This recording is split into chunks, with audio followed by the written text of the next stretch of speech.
it's with enormous anticipation and pleasure that I ask you please to join me in welcoming my friend and colleague, Professor Ladner, this afternoon.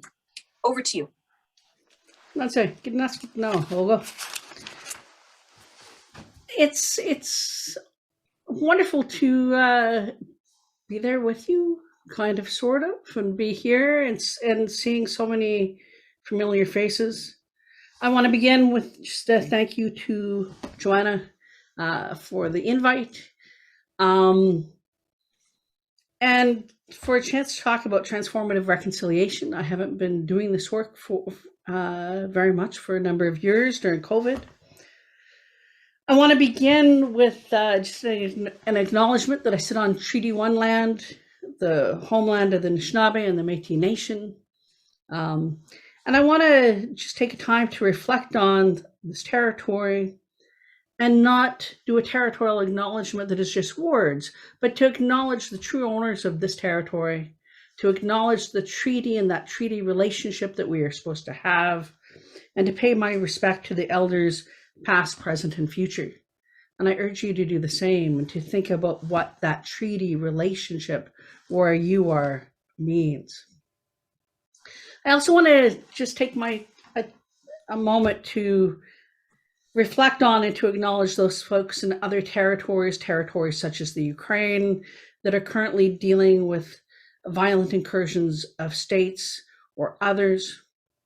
And I think it's important that we recognize that it is not just the Ukraine that is dealing with such violence, but there are a multiplicity of peoples around the world that are dealing with both state-based incursions and within state.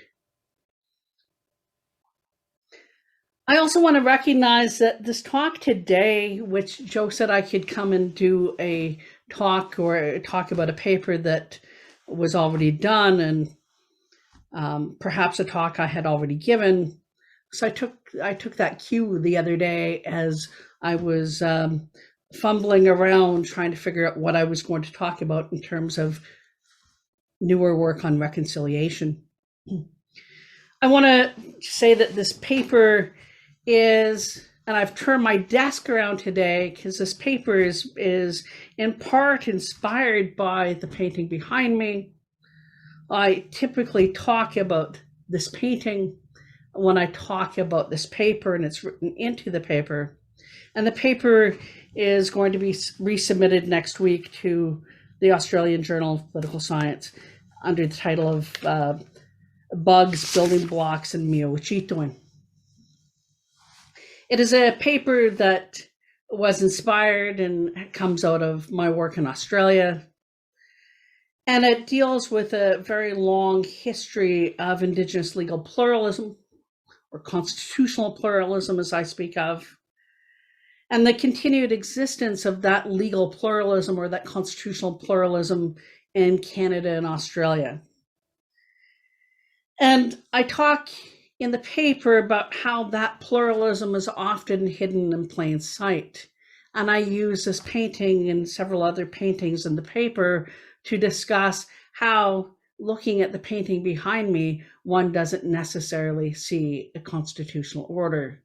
But now that I understand the painting and what is meant by the storying of that painting, I see a constitutional order that belongs to Utopia, the land that is called Utopia in Northern Australia. I'm going to talk about my work on reconciliation, which has been grounded in constitutional law and politics, and grounded in really a question of transformation. And these are the questions that Joanna Quinn, Dr. Quinn, and I have talked about for years. I want to just first reflect back on reconciliation. And when I had first thought about this talk, I was going to maybe use it as an opportunity to finish off a paper I started before COVID began, that is really about the idea that how do we pick up and retake reconciliation when so many Indigenous people have proclaimed reconciliation is dead? And let me remind you to think back. Most of us can't remember life before COVID other than it was really great. We got to see people, we got to hug people, we were out. We were usually flying all sorts of places, having dinners out. Well, right before COVID, for Indigenous people in Canada or this land occupied by Canada, or the protests that were really across Canada and across these lands in support of Wet'suwet'en Nation. And it is because of Wet'suwet'en Nation and what was happening with those protests that institutes such as that at Ryerson, the Yellowhead Institute, proclaimed reconciliation is dead. I had started a paper during the blockades, during my time in Newfoundland, where I got a phone call, not just by one of the ministers of Indian Affairs, but by both of the ministers of Indian Affairs, asking what I knew about what was going on, who I knew in terms of traditional governments, and the like. I found it odd that both knew my phone number, but one I worked with on MMIWG, and the other minister happens to be my postdoc's. Her husband is the other minister's chief of staff. So I guess I was easy to find. Conversations like that made me think that maybe reconciliation isn't dead, but we have to do a lot of different thinking about it and a lot of convincing of folks that what they think reconciliation is not reconciliation for most Indigenous people. And I just want to walk through a bit about what reconciliation has meant on the lands currently occupied by Canada. Reconciliation has a variety of meanings and a variety of meanings for each of the many of the different institutes that make up the state or parties that make up the state. And it's changed with time, it's waned, it's altered in its form, but reconciliation really has been a legal enterprise in Canada as defined by the courts. The courts first started talking about reconciliation in 1990, and they did so in relationship to the Sparrow case. In the Sparrow case, the court, in issuing its decision, stated that the federal power must be reconciled with federal duties. The best way to achieve that reconciliation is to demand justification of any government regulation that infringes upon or denies Aboriginal rights. This became part of the Sparrow test and became part of the test to see where infringement upon Aboriginal treaty rights were justified or could be justified by the courts, despite Section 35 of the Constitution Act of 1982.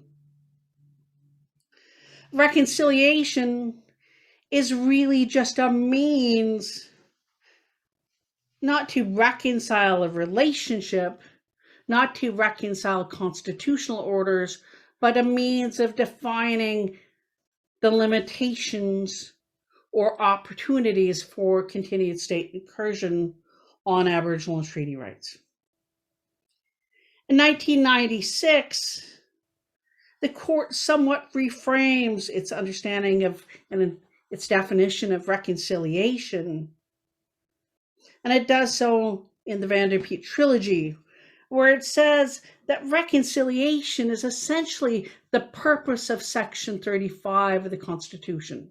Section 35, the section of that recognizes and affirms the rights, treaty and Aboriginal rights of Aboriginal people of Canada.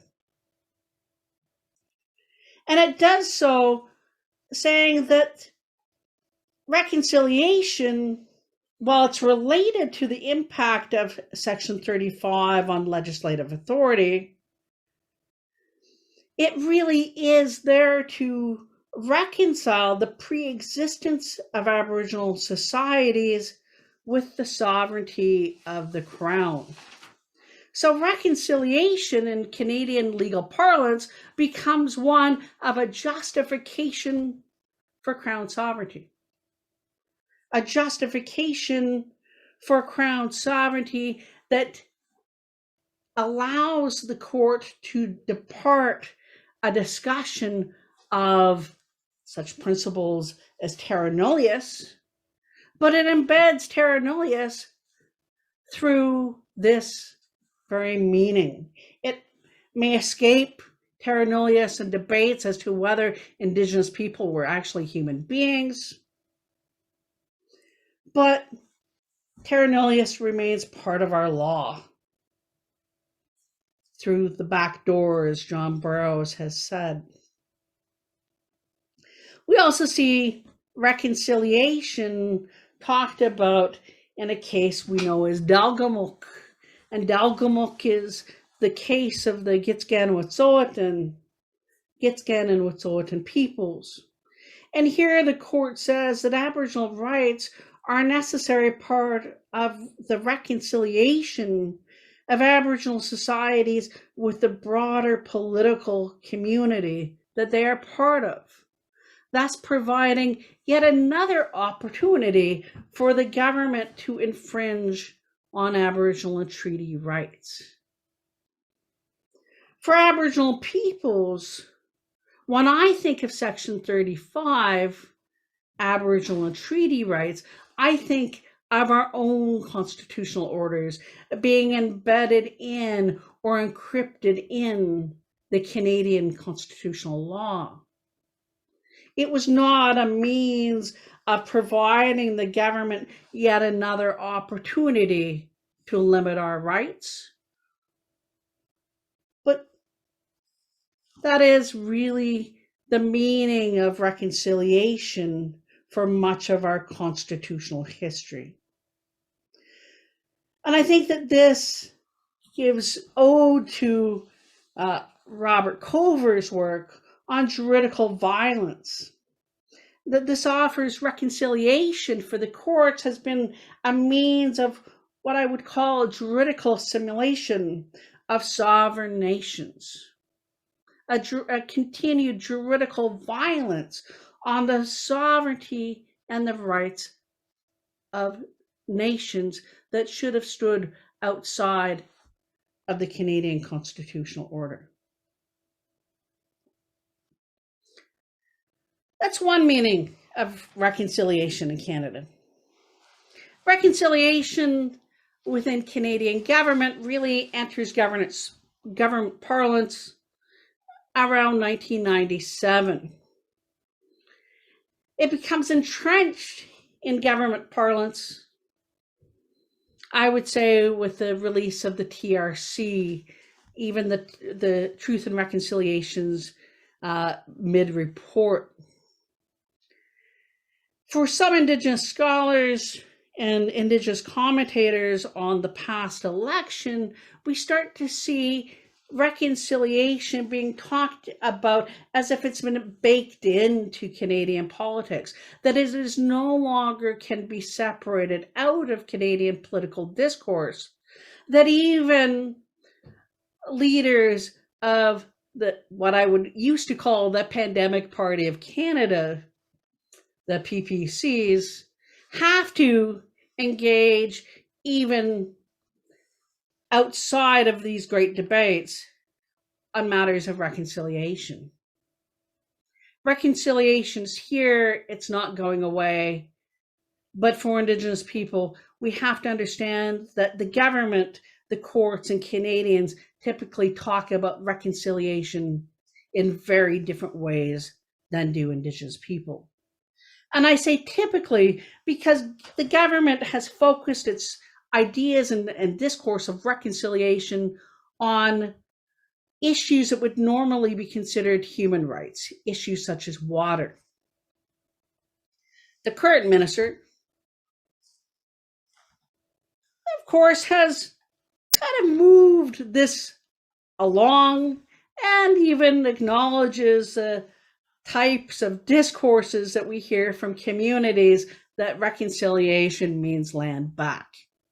And we hear that from time to time in Parliament or in his speeches. But still, that isn't quite what reconciliation means for many Indigenous people. It's moving towards it, but not quite. Canadian understanding of reconciliation, I'm going to capture this from a poll that was done by Association of Canadian Studies, Leger Research, and my COVID project in August of last year. And this poll was done with 1,500 Canadians, really looking towards our 1st September recognition of residential schools and the legacy of residential schools, and our national holiday, or perhaps a national golf day. But it was interesting because reconciliation is really framed in two ways in this poll. It's framed as a response or as a means to change the attitudes of the unbelievable 1 in 4 Canadians in Western Canada that still holds negative views of Aboriginal people. Or it's framed really in terms of typical human rights issues. So in this poll, 13% explained that reconciliation was simply giving Indigenous people drinking water. 1% of the poll said that it had something to do with a relationship, but only 1%. For Indigenous people, reconciliation means something more, or at least it did. While many have proclaimed it dead, others have defined it really as a transformative political project of rebuilding nations and transforming the settler colonial nation so that it could be something with which Indigenous people could coexist. And it's at that point, the political project of reconciliation, that transformative, that meaningful project, that I actually enter into this discussion. My research has focused on really one question. And it's driven my research, or most of my research, for the past 25 years. Do Anglo-settler societies have the tools and the capacity to engage in a meaningful and transformative process of constitutional reconciliation?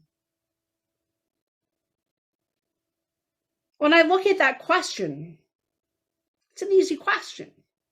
Why should it have to be my life's work?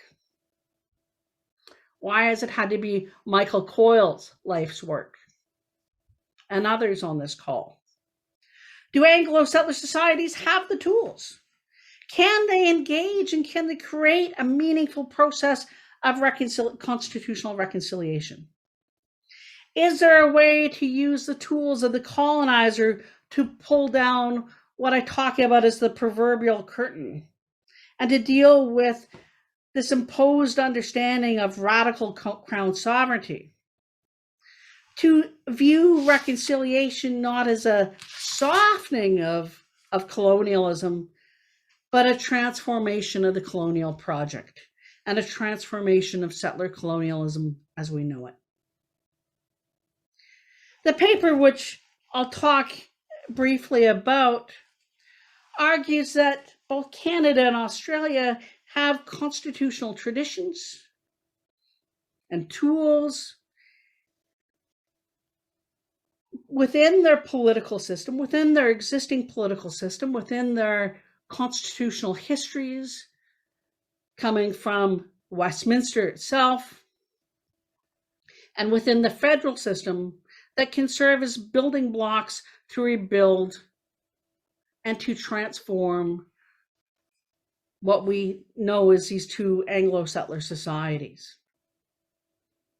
And I say that such that pluralism has always been part of both Canada's, even Australia's, and even the United Kingdom's political system. Pluralism, constitutional pluralism, legal pluralism, is embedded, and might I even say baked in, to Westminsterism as I understand it, especially when paired with federalism as it is in both Canada and Australia. And I say this because we have had a legal and a political history of lex loci, of recognizing and respecting Indigenous laws during points in time in colonial history and since throughout the British Empire. We talk about lex loci. Russell Barsh wrote of lex loci in India and other places. I've talked about lex loci in the Canadian courts, and we can talk about early legal cases in the Canadian courts, most particularly dealing with Cree marriage law and it's being held up in a Quebec court. We can talk about it in respect to federalism, and we can also talk about it with respect to, as Tui has talked about previously years ago, in terms of Canada's constitutional ambivalence. I want to also just add in an ode to Bob Young, our former colleague at Western. And a discussion, which was my last discussion with Bob, which was about bringing in cairns. Alan cairns, and most people, I think Michael has heard me talk about this once before, most people are kind of shocked when I want to bring in Alan cairns. Alan cairns, the political scientist of much ill repute for much of his later life on Indigenous politics. I don't want to talk about his work on Indigenous politics, though. I want to talk about his work on constitutional politics. Alan Cairns introduced this understanding that Canada has been about balancing two pillars, and he sees these pillars differently than others have seen them since. And by others, I'm thinking of Peter Russell in his later book. But Alan Cairns defined Canada's pillars as federalism and Westminsterism, originally adding the charter in later years in 1982. And that Canada has been about balancing these pillars. And my work in Canada added this understanding of Section 35 as a fourth pillar, to talk about treaty federalism, to talk about Indigenous jurisdictions, not as part of the Canadian constitutional structure, but existing both within, through Section 35, but also outside of the Canadian constitutional structure as a fourth pillar. And that if we think of it in this way, or as three pillars in Australia, we begin to see that maybe by rethinking the way in which we think about the state, and we think about the way in which laws have to relate to and bring in both federalism, parliamentary supremacy or parliamentary sovereignty, a citizenry through the charter, and Indigenous people, then perhaps we can start to think about a constitutional dialogue which is predicated on multi-level governance, about a multi-juridical approach, and about a form of legal pluralism, a form of constitutional pluralism that has been developed through the literature on treaty federalism, both by myself as well as by scholars such as Sagish Henderson. It is a way to start to address co-autonomous sovereigns, and to do so without beheading the crown. And I really think that that's kind of an interesting thing to think about now when we're seeing nations around us thinking about leaving the Commonwealth. But how do we talk and get around this imposition or this understanding of radical crown sovereignty and reframe it as mutual sovereignties? And what then does that ask us to think about beyond theory?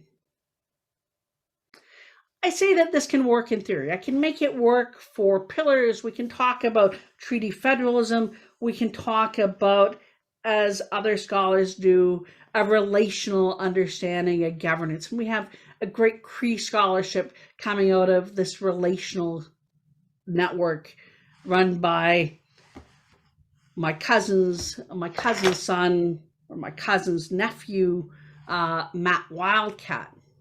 That relational theory of Miowachitwin and Miampamatwin really gives us a network and a way to think about Canada and mutual sovereignties, co-sovereignties around an understanding of good relationships, a partnership, a renewed partnership, which gets us back to reconciliation.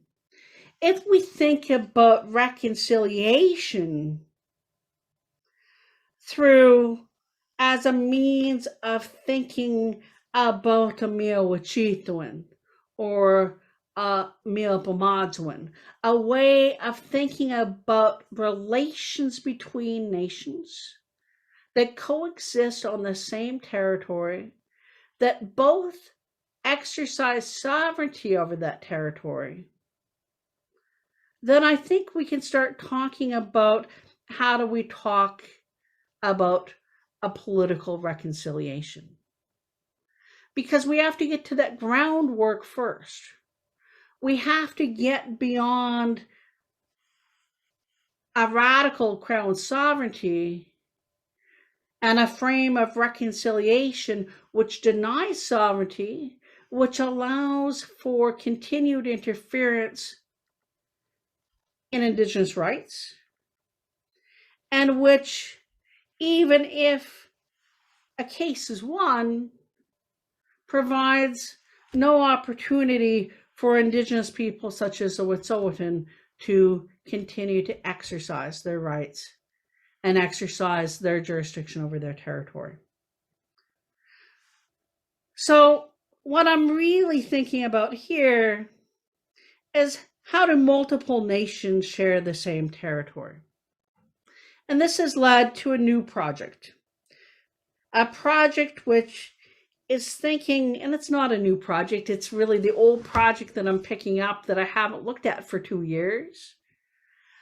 But looking again at Australia's discourse and current constitutional struggles over creating a new voice, over creating a third chamber of Parliament. Not as a means of integration or political assimilation, but as a means of thinking for the question, how do two nations or multiple nations exercise jurisdiction over a shared territory? And if multiple nations share that jurisdiction, then there has to be some way to create a dialogue between Indigenous people and Parliament. So Australia is moving towards this third chamber. We've picked that up in Canada to think through that, not from a treaty lens, but from this lens of, does this fit the design of an understanding of a radical transformation of